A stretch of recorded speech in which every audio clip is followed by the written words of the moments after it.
Hello, wherever you are. This is the Soul Dive. My name is Lebo. I am your host.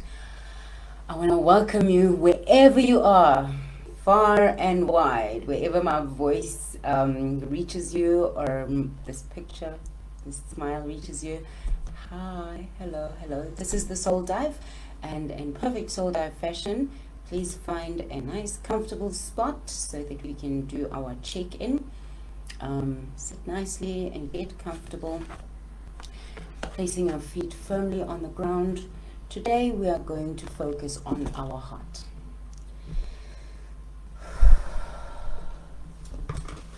I have heard words that say, out of the fullness of the heart, so the mouth speaks. Not only does the mouth speak, out of the fullness of the heart, our thoughts and our action originate from our hearts. Our hearts are also the most original place of our existence. Before we could talk or take our very first breath, our hearts beat inside our mummies. And so we have become a living creature, a living organism, as soon as that heart beat. So putting your hands over your heart, your feet grounded on the floor. Take a nice deep in breath. Hold it for a second. Out. As you do these exercises, be aware of your actual breath. Okay, another deep in breath. And out. As we breathe, we are aware of our heartbeat. Another deep in breath. Exhale through the mouth. With your breath, try to synchronize your breath to your heartbeat. If you can feel your heartbeat on your chest the most, that's where you put your hand. If you can feel your heartbeat on your pulse the most, that's where you put your hand. Just want you to be in touch with what is most alive within you in this moment, and to try to bring your breath to where it is in the same time as your heartbeat. Now, interestingly, when we are not stressed, not going through illness or anything like that, our heart generally is very close to what our breath is. When we breathe, then your heart is also beating a lot harder, that kind of thing. So, relaxing a little bit more, giving ourselves permission to relax.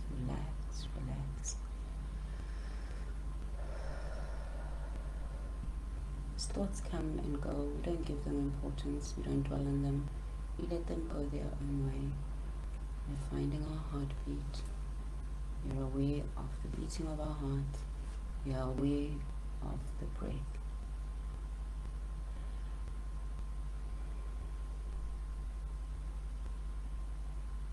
What does it feel like to be you in this moment? Do you like you? Are you happy, sad? Just check in with yourself. What are you feeling? What is real and true for you in this moment? Without judging it, without saying whether it's good or bad, just how are you feeling? What are the feelings you're experiencing right now within yourself?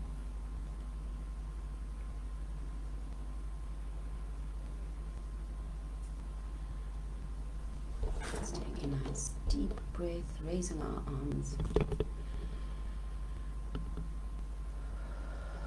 bringing them back to a warm hug around ourselves, giving yourself a nice squeezy hug. And smile at yourself for taking this moment to love yourself in this way. I want to remind you that anytime at all, on any day, you are able to give yourself this kind of love and attention, to really just be with yourself. Nobody else. Just be with yourself. Experience you. And it is important to take time to do that. As you will see, we're going to talk a little bit about that. I feel a little bit self-conscious because I really was, prayerfully considering what I should talk about today. And as this is the Soul Dive, what I often talk about is what I'm also experiencing, what is messages that are dropped into my own heart, what is real and true for me, whether it be a struggle, whether it be a revelation, whether it be a truth that suddenly drops into my heart that I've become aware of. And for the longest time, I've struggled with the question of how much of my life do I share? How much of my origin story do I share? You'll see that the title of this message is that. Before I tell you the story, though, I want to tell you that this show today is sponsored by Black Eva Crafts. Now, Black Eva Crafts made my earrings. If you check this out, they've got my name on them. They're customized. But they sent us some goodies, right? So it just comes so wrapped up nicely and everything. I want to see that you guys can see it. See, it is so pretty. I have linked them up in the description of this video, and I want to show you. These are earrings that are handcrafted, and it says on there, "You are a queen." Period. This is 2 pairs, and then here's another one. Check this out. Those are earrings, bro. I totally love them. And these ones. So they sponsored this show and they gave us these goodies, which I will give to you if you go ahead and share this video, comment on this video, and of course like it, right? Like, comment, share, and we will make sure that you get one of these pairs. The competition closes on Monday afternoon next week, so as to give you enough time to, share, like, comment, all of that. And then when we meet on Tuesday, before we do anything else, we will tell you who the winners are. All right. So with that, I want to tell you a story. And I want to first of all ask you a question. Do you ever feel judged or that you judge yourself? Like there's a part of you that you stashed in the corner, deep in the recesses of your brain somewhere, where it's like, when we are in showroom quality, that closet remains closed. We just don't show that part of ourselves to other people. I have an experience that actually came up to me in the past couple of days that showed me that, the shadow side is so real, so true. And I hesitate to use those words because it's become such a buzzword to say, I'm doing shadow work and whatever.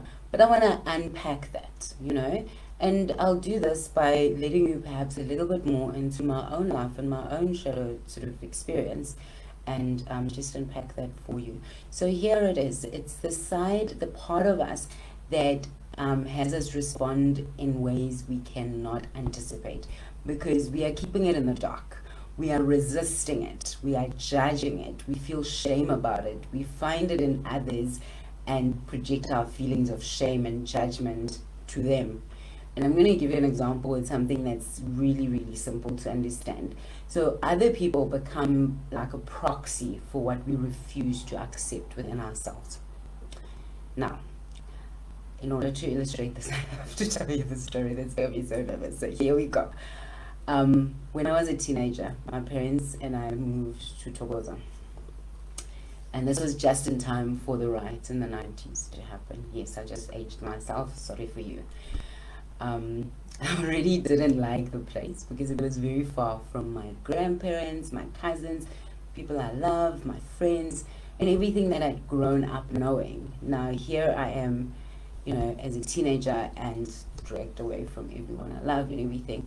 But the most important thing about it is that soon after we got there, riots began. Now, this is something that for us as South Africans has been shoved into a deep, dark recess because we all talk about how we had this freedom that didn't have bloodshed and what a miracle the Rainbow Nation is. And yet some of us have an experience of actually going through very real riots that threatened our lives, learning what it is like to smell human flesh burning, learning what it is like to see a bunch of people coming into your neighborhood and knowing that they could really just like end you right then and there. And this was difficult for me because, you see, mathematically and biologically on my father's side, I am Zulu. Yeah, I am.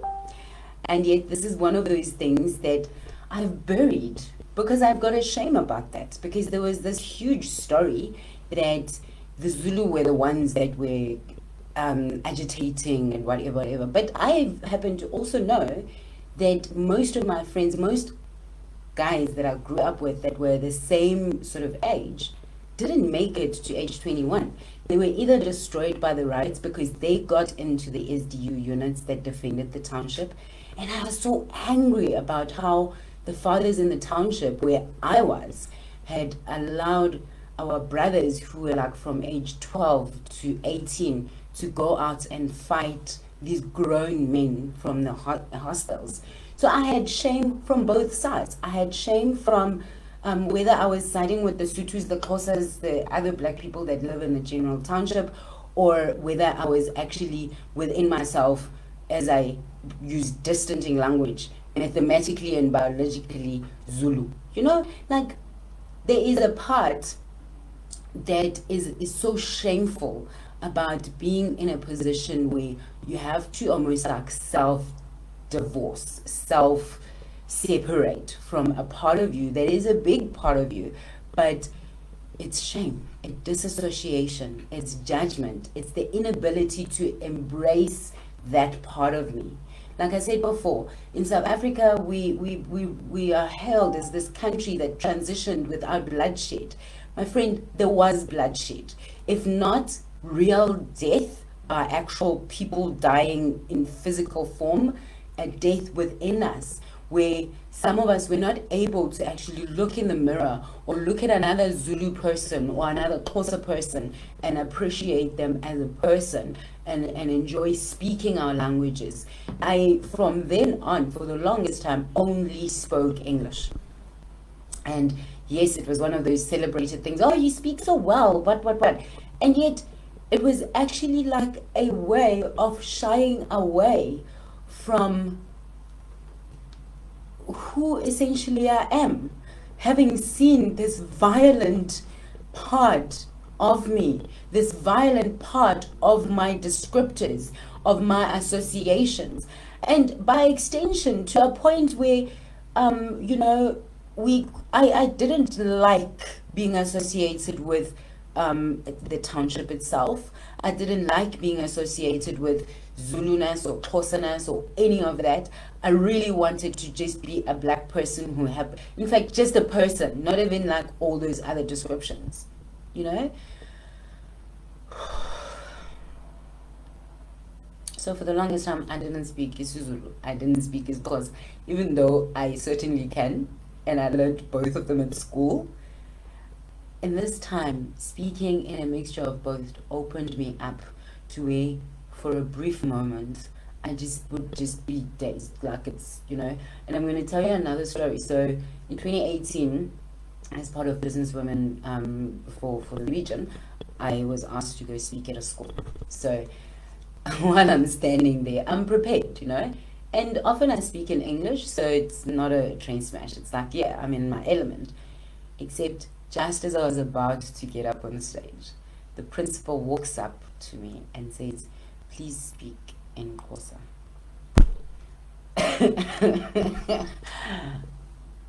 I knew that I'm not going to be able to like speak in pure Xhosa, and I'm also careful not to offend people. But I certainly was going to speak a mixture of like some Lokshin kind of, you know how it is. It's not like I'm going to speak pure Xhosa or pure Zulu. It's like a mixture somehow of that. And as I did that, all my defenses came down. Standing there, looking at these kids in their black and white uniforms, and people who don't come from the township won't really get this. Most schools have actual colorful uniforms. Like you've got your blue and your navy meshed together, and you've got, schools where they have the navy blazer with like red trims, that kind of thing. Township schools tend to have more children wearing a black gym dress and a white shirt, because when you don't have the means, you just dress how you can afford, like, generic things, and you wear that and you go to school. But I was standing in this place that looked so much like a school that I had gone to, and now I was being asked to get out from behind my mask and speak in my own language.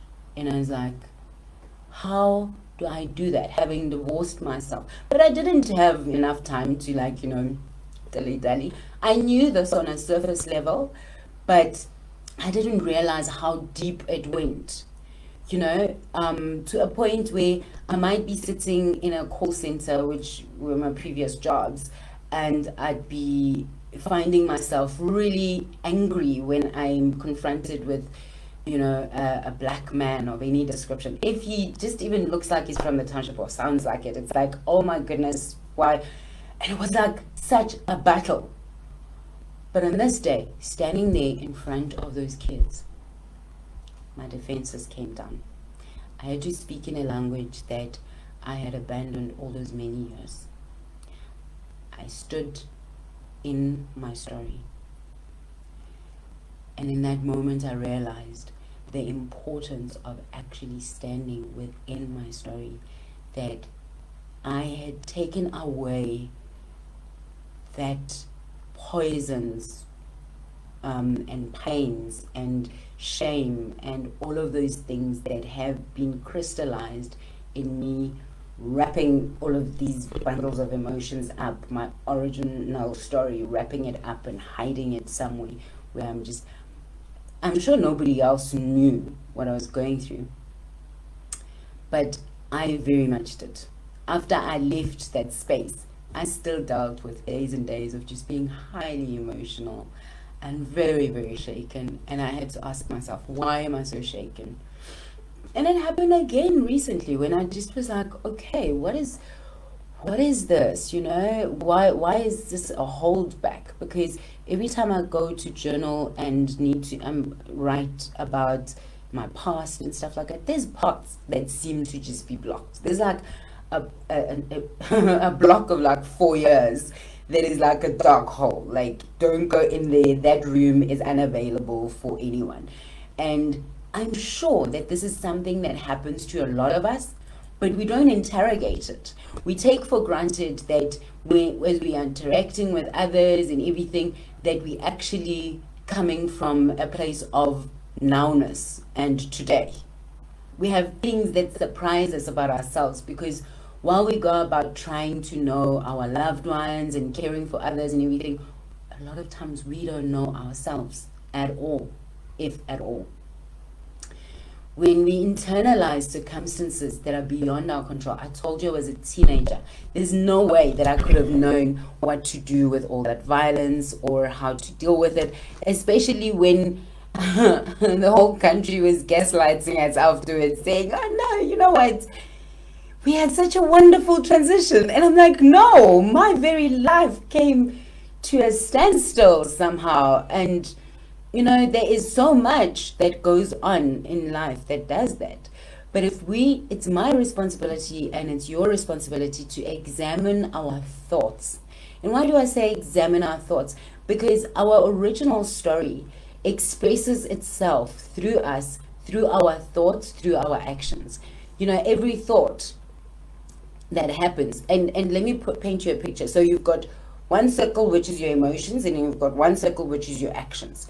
These two seemingly, we like to separate them and clinically think that they are separate. But in between them, what links them is a thought. And that thought has a sponsoring,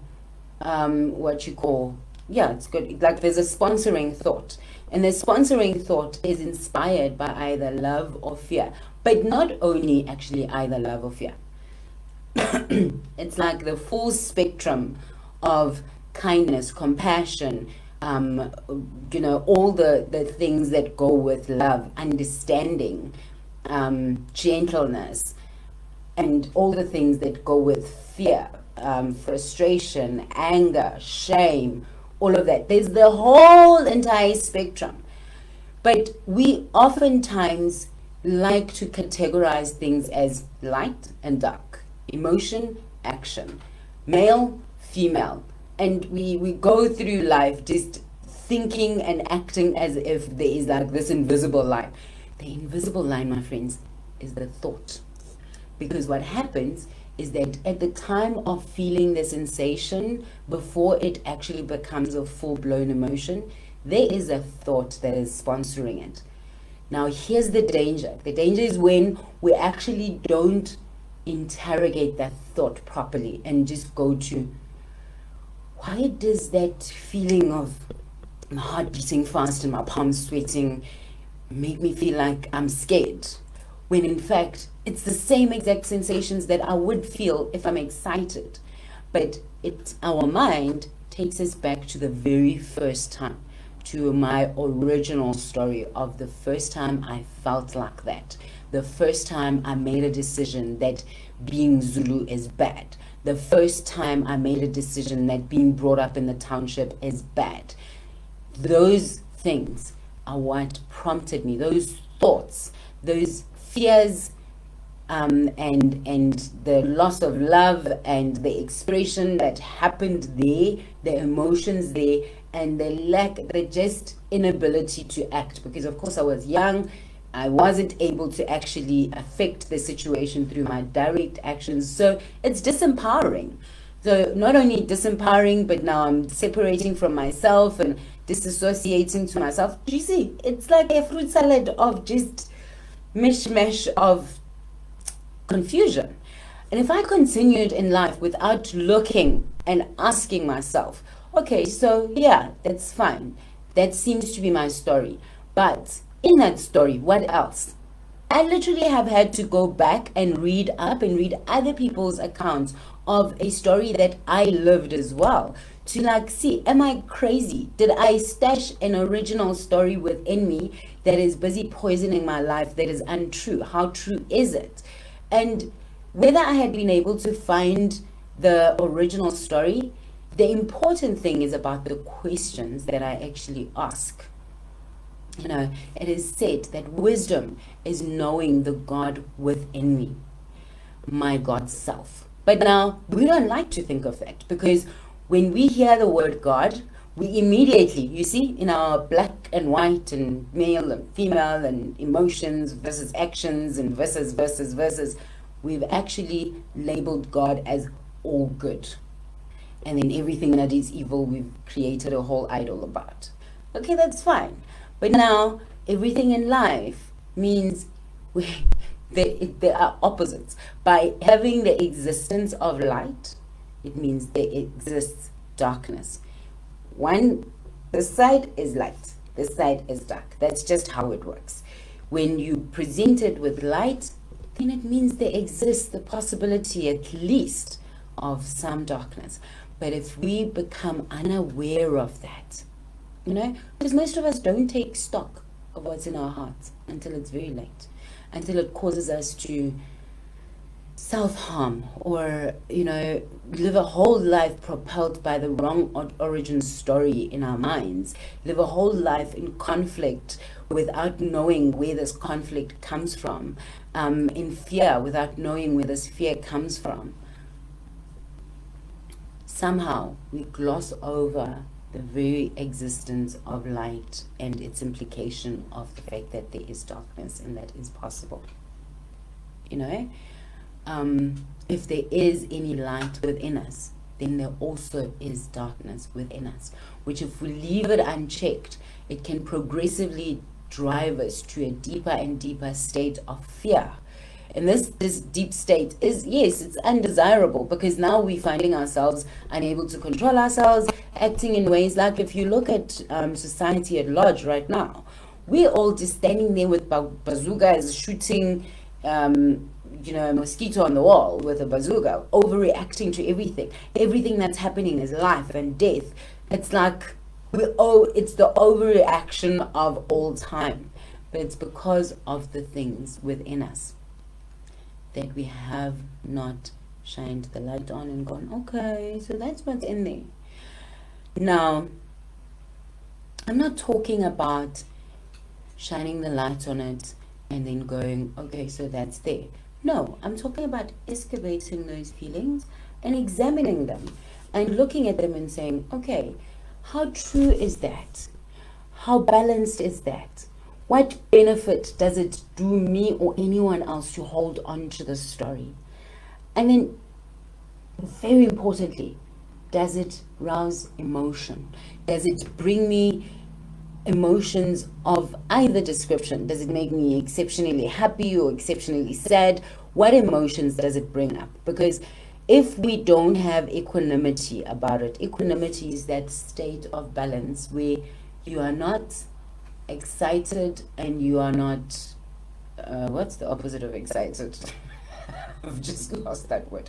But you're not actually acting in a way that says you are in need of something or in excess of anything. You just are in a place of balance. And that is equanimity. It's extremely important because it allows us to be able to actually do that work of knowing ourselves, or as the great teachers say, remembering who we are, remembering that connection. So there are thoughts that happen automatically. And why it's important is because these thoughts prevent us from being able to dip into the wisdom that goes deeper than that. Our subconscious, like our collective consciousness, has a lot of wisdom that's available to us. But these origin stories that separate us, that isolate us, that define and label us and shame us and judge us and make us into this person who sits by themselves and isolates us from other people, make us think that it's always a matter of life and death, me or you, win or lose. It's not. It's both. It's not either or. These things exist together. If we put our thoughts through the action versus emotion test, before just like flying off and do something, then we would be able to come out with much better thoughts, because we would put it through this. Does it rouse emotion? Is it balanced? Is it painful? Is it true? Is it still true? And just that moment. It's not a long time, guys. It's not like you're going to need to go home and write an essay about it. It's about the awareness as you are living and going through things and things are happening, to actually just become more aware of where you're coming from. If you are coming from a place of fear, if you are coming from a place of love. Have you ever seen those situations where a person has this belief in their minds that love has to hurt? So for some reason, they always feel the most loved when they are in pain. But when they are not in pain and everything is good, they feel taken for granted. They feel like, their loved ones are not so close and everything. But it's got nothing to do with the people loving you. It's because in your mind, somehow there's, in your origin story, there's a story that you told yourself that love can only be expressed through pain. Yes, give me the pain. And then you find yourself in a really, really painful situation perpetually, and not realize you're constantly recreating what your origin story is, because every time you have the thought, you're going straight to the autopilot. If I did not confront my biases against Zulu and Xhosa people because of riots in my teenage life, then I would find myself automatically hating on those people, but really hating on the part of me that is represented by those people. So when I see them, I would see a mirror image of the things, of the shame that I hide within me, of the judgment that I hide within me, of the ways in which I don't like myself. So it's a small gap between feeling the feeling and labeling it, and then having a full-blown emotion that results in action.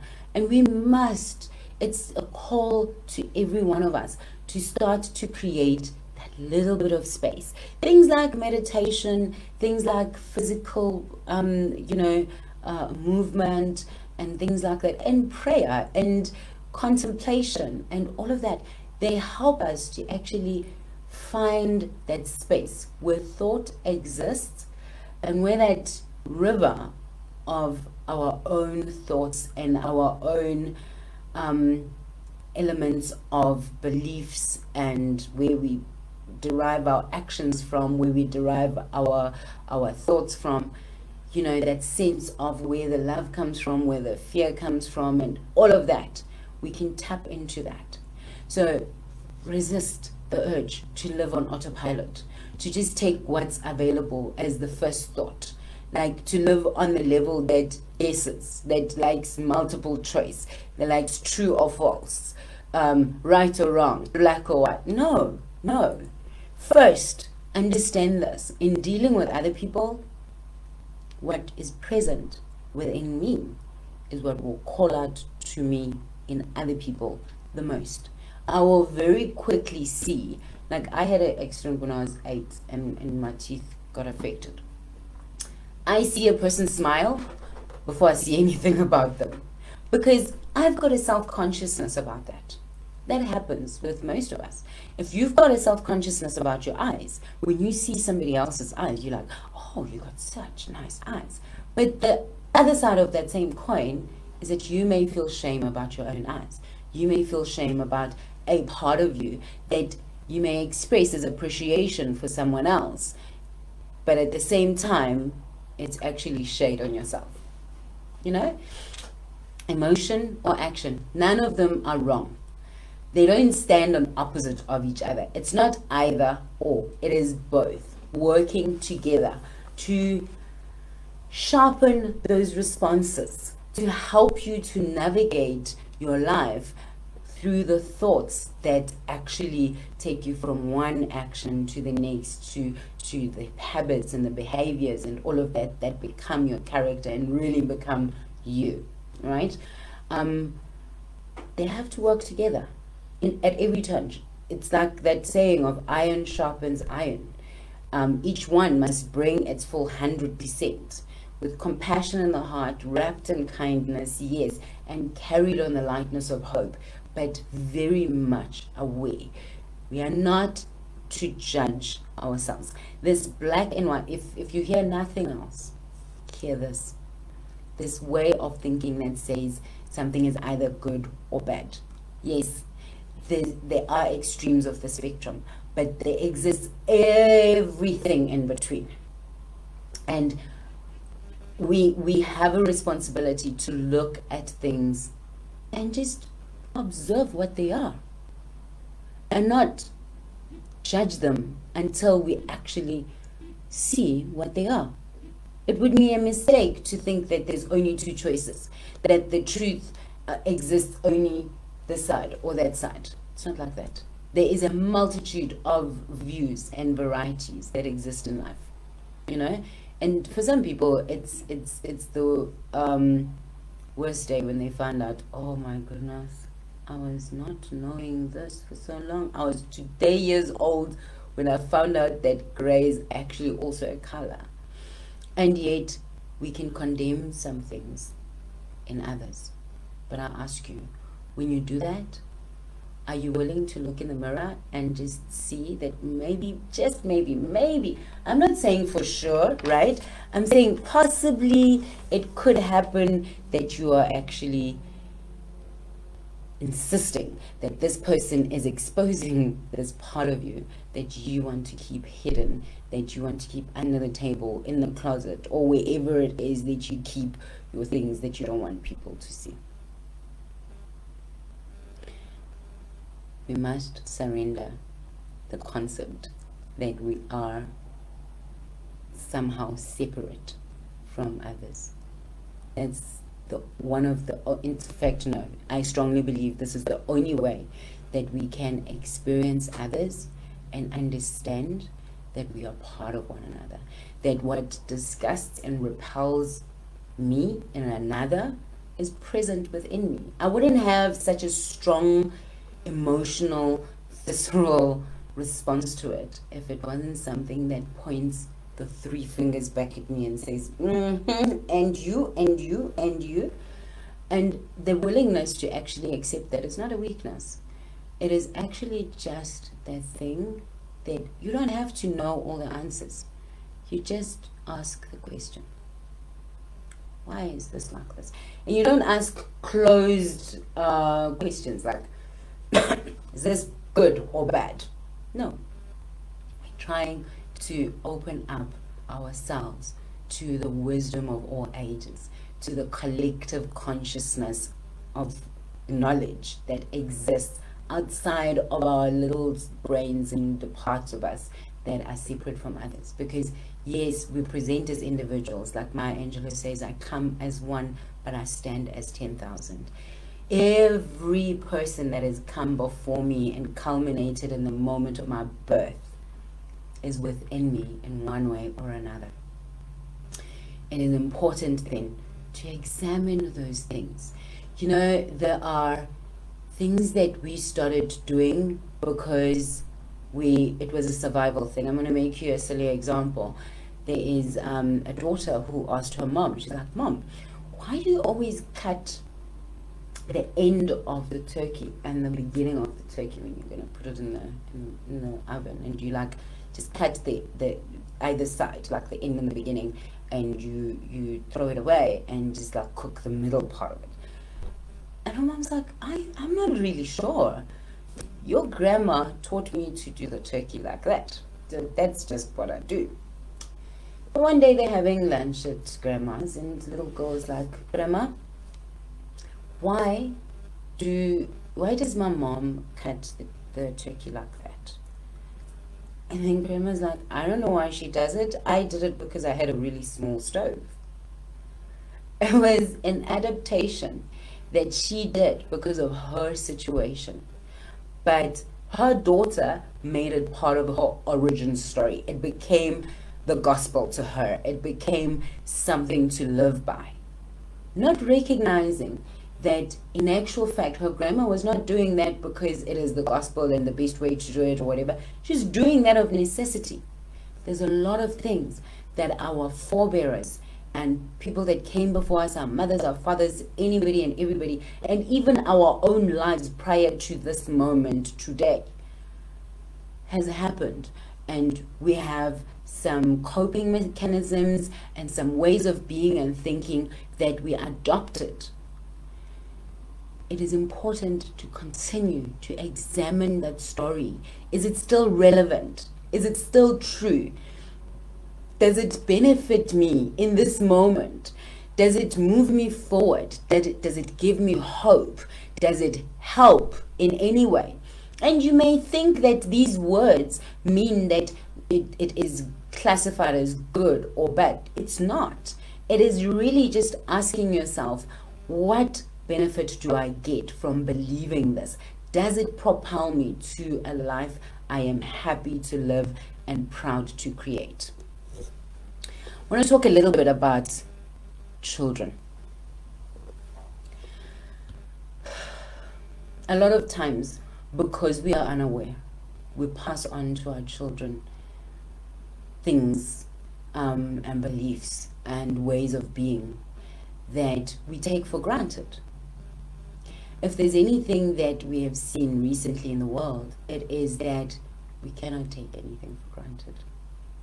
That there are many, many stories within each and every one of our backgrounds and whatever it is, town, place that you come from, family that you come from, tribe that you come from, that really have been a little bit less true.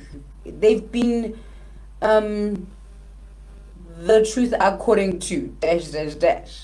you know? And let's just leave a little bit of possibility that I may not be right,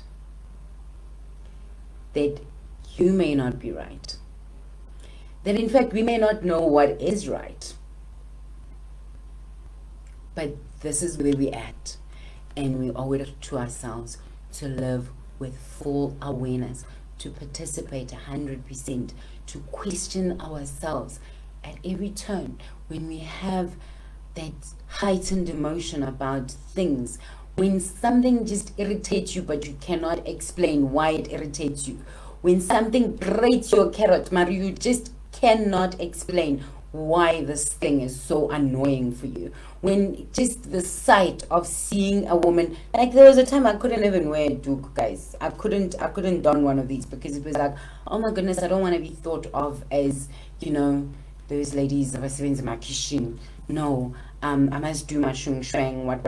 I don't want to be thought of as a mama. I don't want to be thought of as a, all of these things that come about as a result of us not actually curating our story and going there. Before you can be proud of your family tree, maybe a little bit of pruning. And I'm not talking about being disingenuous, but when you go to prune a tree, you know for a fact what branches are longer, which one gives the most fruit, which ones has more leaves, and such and so, etc. Having the awareness of actually just, knowing ourselves. Last story. I'm full of stories today. I have learned that every single one of us, especially indigenous people of any description, have some variant of the rabbit and the fox story, where, there is this rabbit and he's small, but he's so clever and he's such a trickster. And we were all told some version of stories along those lines, where the rabbit always outsmarts the fox, but at the end of the day, it's a lesson in the story. Interestingly, we were also taught that using those tactics is wrong. It can even be illegal and evil. And yet, there's a whole nother section of people that were taught that's intelligent, that is clever, that is creative. So guys, when you're about to tell your children a bedtime story about Umvundla and no Jagalas, remember this, some of those stories are propaganda.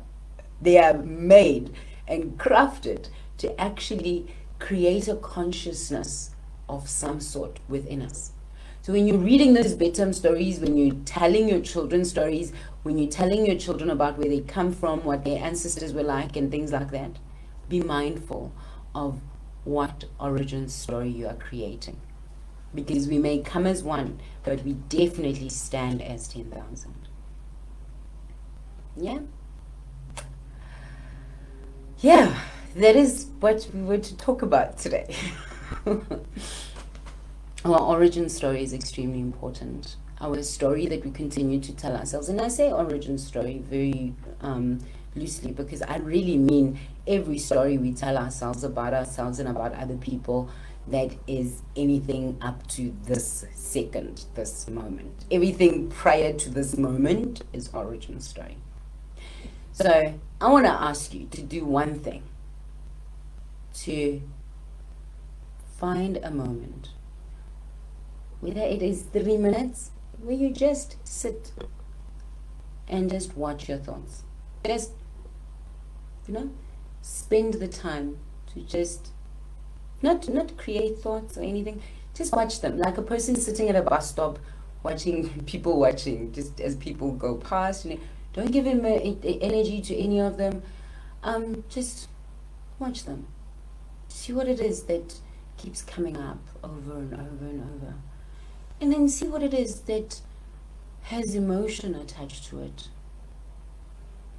And then try to see how far back does it come from. When was the first time you felt like that, or thought like that, or was sure that this situation is like that? Just examine how true it is, how balanced it is, why it rouses such emotion, how much pain still exists within it. And then surrender it. Let it go. Let it go. If you need to write it all down as a story and then burn it, do that. If you need to drown it, my friend, do that. Whatever you need to do to rid yourself of the imbalance of it, of the impulse to see it as good or bad, be judgmental of yourself because of that story. Let it go. Start afresh. Every single day is brand new. Every single day is a new beginning. My name is Lebo. This is the Soul Dive. I thank you so much for tuning in. Have the courage to begin again. We support you. Have an awesome, awesome week.